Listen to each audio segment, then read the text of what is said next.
Professor Korax fine-tuned his tertiary ocular lens and surveyed the sea of bored expressions, filling his Xenobiology 101 lecture theater. It marked the start of another semester, bringing a fresh cohort of overconfident students convinced of their understanding regarding the complexities of the galaxy's most perilous worlds. Having instructed at Galactic University for more than 30 cycles, he found each term followed an identical pattern. An assertive student, typically from a warrior lineage, would dispute his claims about the lethal planet designated Earth. Today's instruction, he declared, his vocal sacs oscillating with barely restrained eagerness, will address Class 13 death worlds, with particular attention given to the most compelling case within our immediate cluster, Sol the 3, more frequently identified as Earth. The anticipated ripple of disbelief spread through the lecture hall precisely as expected. "But Professor," interjected a voice from the rear section, "my progenitor claims Earth is merely an undeveloped periphery. They haven't even established colonies within their own star system yet." Korax's membrane-clad teeth parted in what humans might interpret as a smile, though to his pupils it likely resembled more of a grimace. The voice came from Virax, a warrior-class pupil from the bellicose Krorak Empire. The young alien occupied his reinforced chair, his chrome-finished exoskeleton reflecting the quantum illumination. Forelimbs were folded in a posture Korax recognized as the universal sign for "I possess superior knowledge." "Ah, Virax," Korax responded, displaying a hollow projection showcasing Earth's diverse fauna. "Inform me, what constitutes the most formidable natural protection in your Empire's armed forces?" Virax sat taller, his head support extending with evident pride. "The Krorikon battle shell, naturally. It can endure direct impacts from plasma weaponry and is completely resistant to the majority of known poisons." "Intriguing," Korax retorted, magnifying a specific image. "And would it astonish you to discover that organisms exist on Earth, smaller than your primary eye, capable of generating toxins potent enough to dissolve that very armor within minutes?" The classroom buzzed with doubtful chittering and clicking noises. Virax's head support retracted slightly, yet his stance remained defiant. "With utmost respect, Professor, that is unfeasible. Our researchers have examined Earth's rudimentary armaments. They still employ projectile methods and primitive atomic ordnance." Korax enlarged the picture further, presenting a close-up of a seemingly harmless spider. "Students, encounter one of Earth's most proficient predators, the Sydney funnel-web spider.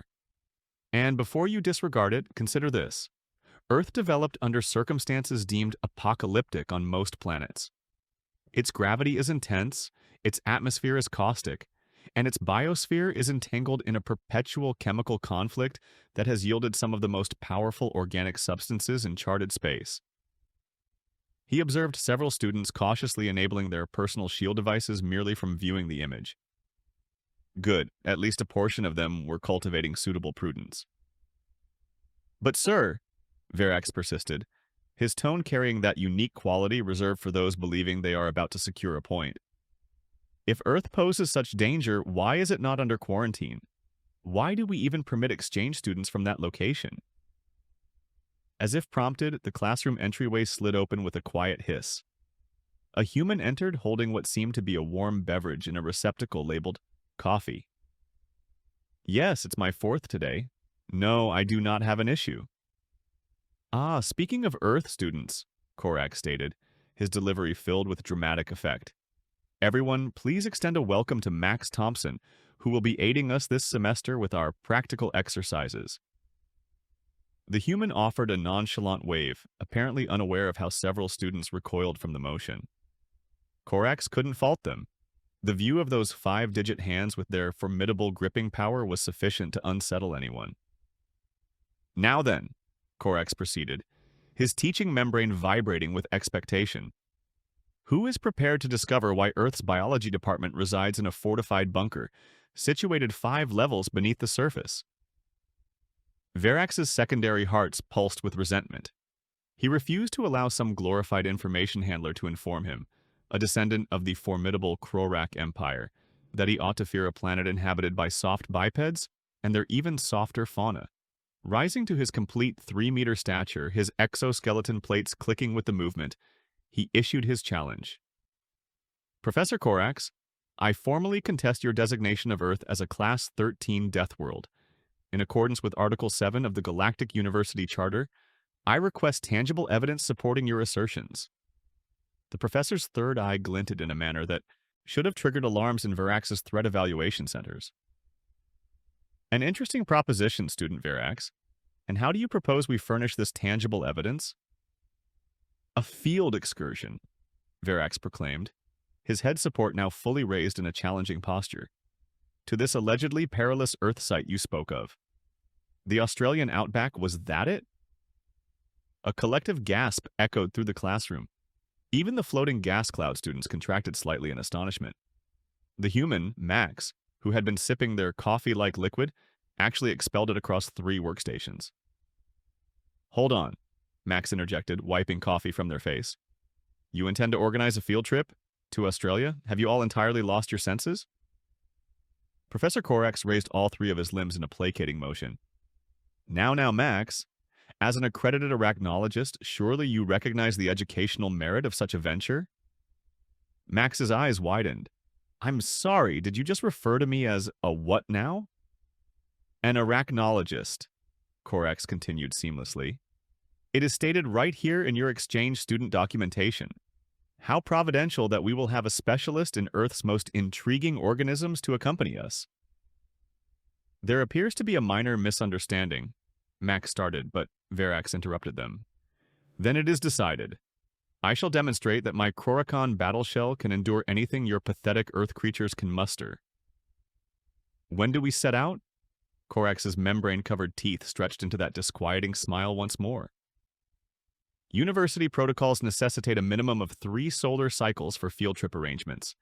I advise you all utilize that period to update your medical coverage and verify your next-of-kin information is current. The class devoted the subsequent 3 cycles to a whirlwind of readiness. Virax ordered supplementary reinforcement for his already impressive battle armor, loudly proclaiming its upgraded features to anyone within earshot, and many who were not. The floating gas cloud students procured top-tier containment fields. One especially cautious Zillion student even attempted to enlist a mercenary guard until Corax gently informed them that transporting unauthorized weaponry to Earth contravened 17 distinct accords. Max, meanwhile, spent the interval desperately attempting to persuade everyone this was an appalling notion. Look, they clarified to a group of students in the dining area, you fail to comprehend. Australia isn't merely dangerous, it's Australian dangerous. That's akin to regular dangerous, but clad in shorts, and actively seeking to eliminate you while addressing you as mate. Nobody appeared to heed these cautions much. After all, what could a simple human understand about genuine peril? Several students even suggested Max's evident apprehension proved their species' primitive state. The departure day dawned with all the quietude of a quantum detonation. The class congregated in the university's teleportation facility, appearing more equipped for warfare than an educational outing. Virax positioned himself at the forefront, his augmented battle armor gleaming, all 4 limbs holding various scanning instruments. Remember, Professor Corax announced as they readied for teleportation, we are being afforded special entry to a restricted zone within the Australian outback. Earth authorities have been notified of our arrival, and there is a fully equipped medical center on standby. Isn't that comforting? Why do we require a medical center? Inquired a nervous-looking student from the back. Oh, no particular reason, Corax answered cheerfully. Merely standard practice when visiting Class 13 Death Worlds. Now, is everyone equipped with their emergency locator? Splendid! Max, would you kindly perform the honors of inputting our destination coordinates? Max glanced at the teleportation panel, then at the professor, then back at the panel. Saul, you know what? Fine. But I insist it be officially recorded that this represents the worst concept since humans devised milk chocolate for canines. Noted, Corax replied. Now then, class, who is eager for some hands-on learning? As the teleportation field began to hum, Virax assumed what he considered a heroic stance. There exists nothing in this Australia that could possibly endanger a Croricon warrior? This will be the most effortless field trip in galactic history. The final sound the class perceived before the teleportation beam activated was Max muttering, "Famous last words, mate. Famous last words." The Australian outback took shape around them in a haze of quantum particles and immediate regret. The class's initial collective response upon materializing was to succumb to Earth's oppressive gravity. All except Virax, who merely staggered somewhat, his augmented battle armor adjusting for the heightened pull. "By the seven suns we worship!" gasped a Zillion student, their crystalline form emitting ominous creaks. How do humans tolerate existence like this? "Oh, this?" Max remarked cheerfully, inhaling the corrosive oxygen atmosphere as if it were commonplace. "This is insignificant. You ought to experience Earth's oceans. Now that offers some genuine pressure." Professor Corax engaged his anti-gravity assistance just sufficiently to preserve his composure. "Students, kindly observe your immediate physiological reactions. This, mere moments post-arrival, exemplifies why Earth earns its Class 13 Death World designation, and we have yet to encounter any indigenous fauna." As if summoned, a kangaroo bounded past some distance away. 3 students instantly deployed their personal shield generators. One of the gas cloud entities contracted into a sphere of panic. Virax, however, dismissed their responses with scorn. "That leaping organism? Please. My armor's sensors register it is not even equipped with weaponry." Max pinched the bridge of their nose. "Right, because on Earth, creatures must possess arms to pose a threat. Just wait until you encounter a cassowary." "A what?" "Never mind.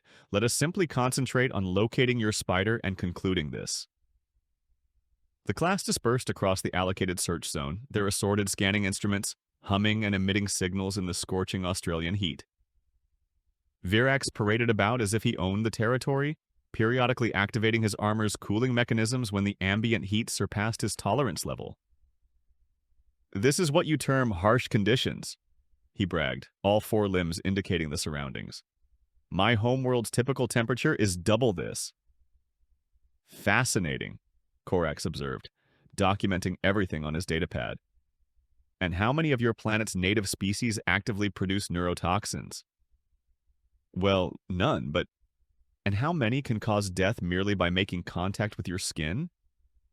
"That's not really nice. And do any deliberately seek out conflict with beings several thousand times their own mass?" Virax's head support lowered slightly. "No, but surely..." He was cut off by a horrifying shriek from one of his peers. Everyone hurried over to find a Meridia student pointing agitatedly at what looked like a completely unremarkable section of Earth. Something stirred, small, brown, and possessing more limbs than any rational organism ought to have. Max ambled over and peered at the location. "Oh, that's merely a huntsman spider. They are essentially innocuous. Well, unless you are operating a vehicle and one descends onto your face from the sunshield. Then they can cause fatality, but only indirectly via the ensuing vehicular accident." The entire class took 3 synchronized steps backward. Virax, resolved to uphold his standing, advanced instead. "You designate that a spider? It is not even the dimension of my auxiliary energy cell. Observe this." Before anyone could intervene, Virax activated his armor's enhancement field and brought one armored foot down upon the spot where the spider had been. The resulting collision created a small depression in the Australian terrain. "There, now, who is the dangerous entity?" Max and Professor Corax shared a knowing glance. "Virax," the professor stated calmly, "would you kindly engage your armor's microscopic threat analysis system and examine that crater?" "Why, I clearly neutralized the... Oh." Virax's voice faded as his sensors displayed not one, but dozens of smaller spiders dispersing from the impact zone. That is not supposed to occur." "Welcome to Earth," Max stated with a grim smile, "where everything possesses contingency strategies for its contingency strategies, and death arrives in conveniently small portions." The class clustered nearer as they proceeded with their search, every scanning device now configured to maximum sensitivity. Even Virax appeared less eager to showcase his armor's prowess. "Professor?" he inquired, attempting to maintain a steady tone. "Exactly how diminutive did you state that funnel web spider was?" Corax referenced his datapad. "Oh, approximately the size of your smallest finger joint. Why do you inquire?" Verax glanced down at his armor's threat detection monitor, which was now illuminated like a festival during the Galactic Concordat. "No particular reason," he responded weakly. "No reason whatsoever." As the sun ascended higher, the class was poised to discover that on Earth, it is not the visible dangers one must fear. It is those lurking, awaiting you to approach just a fraction closer. It occurred during what Max subsequently dubbed peak spider hour. That delightful period when the Australian sun had warmed the terrain sufficiently to instill in every venomous creature a particular zest for existence. The class had once again spread out, though not excessively. They had absorbed the lesson from the Huntsman episode. Verax led the group, his battle armor sensors scanning the ground with growing unpredictability as the quantity of tiny, scurrying organisms began to tax its detection capabilities. "This is preposterous," he announced, although his headrest was markedly less extended than earlier that morning. "These readings cannot be accurate. My sensors indicate thousands of potential hazards within a 50-meter perimeter." "Oh, the sensors function perfectly," Max remarked nonchalantly, stepping over what appeared to be a completely benign patch of earth. "That simply reflects the number of things in this vicinity desiring your demise. Were you aware that even some of our caterpillars possess venom? We also have poisonous trees." "The trees? They merely remain stationary, anticipating someone's touch." A Meridia student who had been resting against a nearby tree leaped away with a cry. "Different species of tree," Max reassured them. "Probably." Professor Corax was thoroughly enjoying himself, his datapad nearly overheating from the velocity of his annotations. "Fascinating. The sheer concentration of lethal organisms within this ecosystem is unparalleled. Students, kindly note how even the apparently vacant areas between observable threats are actually located one." The exclamation originated from Verax, who was crouched beside a small orifice in the ground. His armor's enhancement field was engaged, enlarging his perception of what seemed to be a simple spiderweb encircling the opening. "This is the one, correct? The funnel web spider's dwelling. Ha! Observe its minuscule size. My armor's environmental barriers can readily—" "Verax?" Max cut in, suddenly completely motionless. "I require you to retreat from that opening, very gradually." "Why? My battle shell can—" "Now, you chrome-plated imbecile!" But it was too late. The spider, seemingly concluding that the large, loud creature obstructing its entryway was simply too bothersome to tolerate, emerged from its burrow with all the ferocity accumulated over millions of years of evolution packed into its diminutive form. What transpired next would subsequently be chronicled in 17 distinct manners within the student evaluations, each version more alarming than the preceding one. The floating gas cloud students would assert the spider moved quicker than their sensor grids could register. The zillion students' crystalline form would vibrate for days thereafter, merely recalling the event. The spider, exhibiting the typical disregard for physics common among Earth creatures, propelled itself directly towards a seam in Verax's armor, a seam approximately 1/10 the spider's own dimension. "Ha!" Verax laughed triumphantly. "It cannot possibly—" The spider somehow compressed itself through regardless. A moment of absolute quiet ensued. Then Verax, mighty warrior of the Croricon Empire, wearer of the most sophisticated battle armor in known space, performed an action nobody in the class would ever forget. He shrieked. Not merely any shriek. This was the type of shriek that rendered the earlier horrifying one seem like a gentle melody. This was a shriek conveying, "I have committed a grievous error and am now suffering the repercussions in agonizing detail." The spider, having successfully infiltrated the gap in Verax's armor, did what funnel web spiders excel at. It bit him. The consequence was instantaneous and dramatic. Verax's battle armor, engineered to endure plasma cannons and repel most known toxins, started emitting smoke. The spider's venom, interacting with his inherent biochemistry, instigated a reaction the professor would later term explosively informative. Professor, Verax lamented, his voice ascending several pitches as his armor's emergency systems blared alerts in multiple languages. It is dissolving my secondary shell. Excellent assessment, Korax exclaimed, still documenting.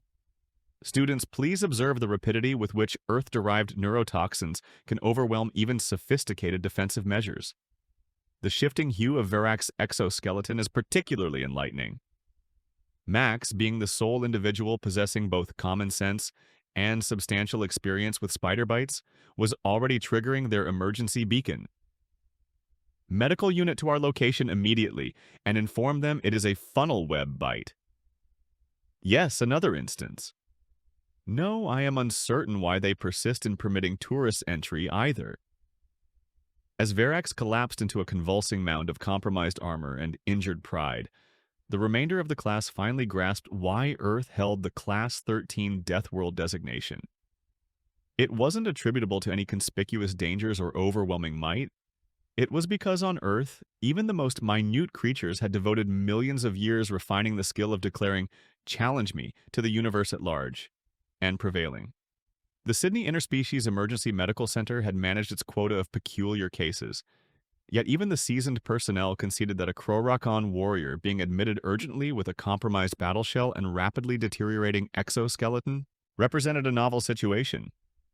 "Allow me to confirm," stated the head physician, Dr. Reynolds, while examining Verax's vital signs. "He intentionally provoked a funnel web spider?" In his justification, Max offered, observing through the viewing portal as a mixed team of human and alien medical staff attended to their classmate. He did not believe it capable of harming him. Nobody ever does, the first time on Earth. The medical bay bustled with activity. Verax's armor required careful dismantling, piece by piece, unveiling the full extent of the spider's effects. His formidable Krorokon battle shell, the pinnacle of his empire's military technology, appeared as if submerged in acid, which, as Professor Korax was enthusiastically clarifying to the astonished class, was not far from reality. You see, students, this illustrates why Earth's biology is so captivating. The funnel web spider's venom is not merely a straightforward poison. It constitutes a sophisticated blend of substances evolved to bypass any conceivable defense mechanism. When interacting with the distinct biochemistry of our associate Verax here, it generated an unforeseen yet thoroughly instructive outcome. "Professor," one of the gas cloud students ventured, "are you continuing to record?" "Naturally! This constitutes unprecedented information. The manner in which his secondary shell altered coloration before commencing to effervesce was simply extraordinary." From his hospital bed, Verax managed a feeble snarl. "I can perceive you, Professor." A group of alien medical students had joined the observation assembly, their diverse sensory organs wide with intrigue as Dr. Reynolds detailed the treatment strategy. "The demanding aspect isn't solely neutralizing the venom," she explained, indicating a holographic representation of Verax's physiology. "It involves managing all the subsequent chain reactions. The spider's venom activated a defensive system in his armor which interacted with his natural biochemistry, which consequently produced an entirely novel substance that initiated the dissolution of his exoskeleton. We are essentially conducting chemistry in reverse here." Max, who had been uncharacteristically silent, finally spoke. "So, Verax, recall when you asserted Earth creatures lacked weaponry?" "Not presently, human," Verax groaned, his headrest, now a fascinating shade of purple, having deflated to half its usual size. "Because technically, your statement was accurate. They lack weaponry. They are mobile chemical weapons facilities. That particular spider, it doesn't even rank among our top 10 most venomous species. It is merely the one that truly, truly enjoys initiating confrontations." The class had retrieved their datapads and were diligently taking notes. Even the Zillion student, who had maintained a personal shield generator at peak power since arrival, was documenting everything. "Professor," another student inquired, "is the human statement regarding this not being their most dangerous spider accurate?" Korax's third eye shone. "Oh, absolutely. Would you appreciate viewing some information on the Australian box jellyfish? Or perhaps the blue-ringed octopus? Both offer compelling illustrations of how Earth's oceans surpass even its landmasses in lethality. No! The entire class exclaimed in unison. Dr. Reynolds reviewed Verax's latest readings. Well, the positive news is you will achieve a complete recovery. The negative news is you must remain here for monitoring for at least 1 week. Earth toxins can exhibit persistence. A week? Verax's voice held a note of alarm. But what if another entity gains entry? The hospital's environmental barriers adhere to Earth standards, Dr. Reynolds reassured him, meaning they can exclude everything from microscopic parasites to resolute kangaroos. You would be astonished how frequently we must validate those specifications. Professor Corax was practically oscillating with scholarly zeal. Dr. Reynolds, would you consider sharing your hospital's incident archives for instructional use? Of course! The statistical examination of Earth-related medical emergencies would constitute an outstanding supplement to our course material. Absolutely not, Max interjected. The very last thing required is you providing the class with further notions regarding Earth's fauna. Besides, Verax here has already furnished sufficient content for an entire semester's worth of what not to do tutorials. From his hospital bed, Verax could only groan his assent. His formidable battle armor, or its remnants, had been secured within a containment field for subsequent analysis. The tiny spider responsible for the entire ordeal was likely already back in its burrow, prepared to guard its domain against the subsequent, overassured visitor. As the class readied to journey back to Galactic University, leaving Verax under the proficient care of Earth's medical professionals. 1. Hesitant student raised an appendage. Professor, I possess just a single query. Yes? Might we conduct our subsequent field excursion to a location less hazardous? Perhaps an active supernova? 1 week later, back at Galactic University, Professor Corax's Xenobiology 101 class exhibited some marked transformations. Firstly, attendance was flawless. Nobody dared skip a session after their shared experience. Secondly, the students had cultivated an almost obsessive meticulousness regarding the study of Earth's biology. Verax had finally returned, his new battle armor boasting significantly enhanced environmental seals and what seemed to be several dozen extra layers of shielding. His headrest, though fully mended, now tended to flatten reflexively upon any reference to Earth's wildlife. And that, students, Corax stated, finishing his presentation on the field trip data, is why meticulous research and deference towards alien ecosystems are vital for xenobiologists. Now, who can identify the principal lesson derived from our practical exercise? Every appendage, tentacle, and sensory organ in the room ascended. Never undervalue Earth life forms, they chorused perfectly. Excellent. And the reason?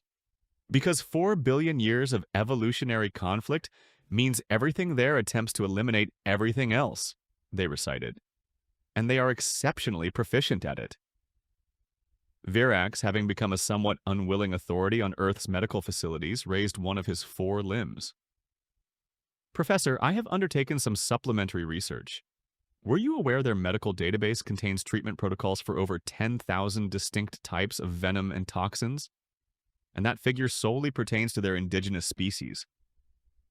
Very commendable, Verax. I perceive your unforeseen extended sojourn on Earth has endowed you with a renewed admiration for their biological variety. Would you be willing to impart your hospital observations to the class? I would prefer not, Verax mumbled, his new armor whirring as its threat detection system scanned the room for the 100th time that day. But I will state this. I now comprehend why humans possess their particular traits. When one evolves on a planet where everything perpetually endeavors to eliminate you in progressively inventive manners, one either fosters a highly resilient medical science or fails to survive sufficiently long to depart the planet. Max, who had been quietly savoring their 5th coffee of the day, gave Verax a nod of approval. Seems like someone indeed learned something. Indeed, Corax exclaimed, which leads us to our subsequent subject. Max, would you consent to share your knowledge regarding Earth's marine biology? I recall you mentioning something concerning box jellyfish. The entire class recoiled. "Actually, Professor," Max stated, rising with a grin that prompted several students to enable their shield generators. "I must make a disclosure. I am not genuinely an arachnologist." "Oh?" Korax's third eye focused sharply. "Nope, I am a marine biologist. Specifically, I research cone snails. You are familiar those exquisite shells capable of injecting sufficient neurotoxins to eliminate 20 humans before one even registers being stung?" The sound of multiple personal shield generators being intensified filled the room. "And I have brought along some specimens for next week's practical exercise." Virax's new battle armor instantly triggered its emergency teleportation function, but not before everyone heard his dignified warrior shriek, diminishing into the distance. Professor Korax observed his star pupil's hurried exit, all three eyes gleaming. "Excellent timing, Max. Now, class, kindly observe how the mere possibility of encountering another Earth species elicited a flight reaction in our formerly overconfident colleague. This exemplifies precisely the sort of healthy reverence for Earth's biodiversity I have endeavored to cultivate." As the remainder of the class edged nervously towards the exits, Max produced a small container. "Do not fret, they are merely shells. The snails themselves remain securely back on Earth. Although, I should note, one did escape during transit." The lecture hall emptied so rapidly it established a new galactic university benchmark. "Same time next week," Max called to the retreating students. "I am considering delivering a presentation on blue-ringed octopuses." Professor Korax's membrane-covered teeth stretched into that recognizable smile. "Max, I suspect this marks the inception of a wonderful academic partnership." "Thanks, Professor, though I do feel somewhat remorseful regarding Virax. Ought we inform him the shells are merely for display?" "Eventually," Korax replied, already devising the next semester's syllabus. "But perhaps after he presents his dissertation on survival tactics for Class 13, Death World Encounters. I understand he has developed quite a fervor for the topic since his practical involvement." Somewhere in the distance, Virax's battle armor was likely still scanning for cone snails, but that is the nature of studying Earth's fauna. It ceases to be paranoia if everything genuinely intends to harm you. And somewhere in the Australian outback, a small spider was probably recounting to its companions the occasion it subdued a warrior 3,000 times its size. Though, being Australian, it would have concluded the narrative with, "No worries, mate, he was asking for it."